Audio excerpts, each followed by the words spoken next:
النهارده لقيت منتج جديد في السوبر ماركت، قلت هجيبه نجربه سوا. المفروض هو شكل الباكج بتاعه شدني بصراحه، انا لسه معرفش هو ايه من جوه.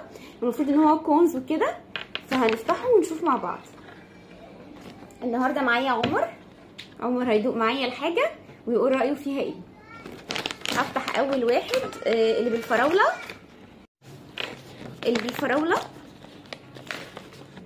بص شكل الباكج عامل ازاي.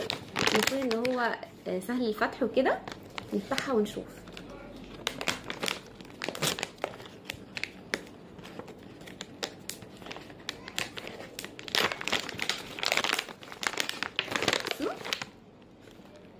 عارفين اخر حته في الايس كريم اللي احنا كلنا بنحبها دي، هم عاملينها بقى منتج لوحده.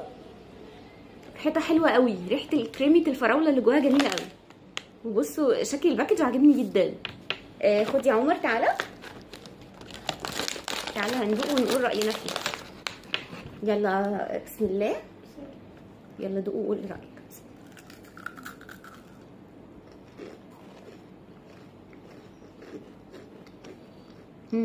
جميل.